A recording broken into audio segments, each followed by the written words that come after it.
आज मैं बात करने वाली हूँ ऐसे डिसीजंस के बारे में जो आरबीआई ने ली है अपनी मॉनेटरी पॉलिसी कमेटी मीटिंग में और कैसे ये डिसीजंस हम सभी के लिए बेनिफिशियल है। सबसे पहले तो आरबीआई ने अपनी रेपो रेट 50 बेसिस पॉइंट से कम करके 5.5% कर दी है। रेपो रेट यानी कि वो रेट जिस रेट पे आरबीआई बैंक्स को लोन देती है। जब रेपो रेट कम होती है तो बैंक्स के लिए पैसा लेना सस्ता हो जाता है और बैंक्स अपने कस्टमर्स को भी सस्ते इंटरेस्ट रेट पे लोन देने लगती है।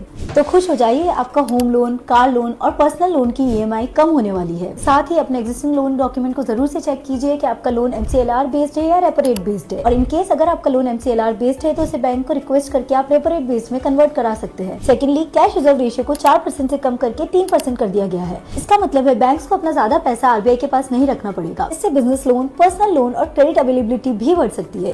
स्मॉल बिजनेसेस और स्टार्टअप्स के लिए एक बहुत ही अच्छा सिग्नल है। थर्ड, आरबीआई ने एस्टिमेट दिया है कि इंडिया की जीडीपी 2025-26 में 6.5% तक ग्रो करेगी। जीडीपी ग्रोथ का मतलब है जॉब्स का क्रिएशन, तो हम सभी के लिए एम्प्लॉयमेंट अपॉर्चुनिटीज बढ़ने वाली है। फोर्थ, सीपीआई यानी consumer price index inflation financial year 26 के लिए 4% से रिवाइज करके 3.7 कर दिया गया है। मिडिल क्लास और सैलरीड लोगों के लिए एक बहुत ही पॉजिटिव न्यूज है। इससे आपको खर्चे में थोड़ी रिलीफ मिल सकती है। ग्रोसरीज, फ्यूल और डेली आइटम्स स्टेबल रेट पे मिल सकते हैं। तो फ्रेंड्स, आरबीआई ने ये डिसीजंस इकोनॉमी को बूस्ट देने के लिए लिए हैं। महंगाई कम, ईएमआई कंट्रोल में और ग्रोथ की पूरी उम्मीद। Thank you so much and follow for more such content.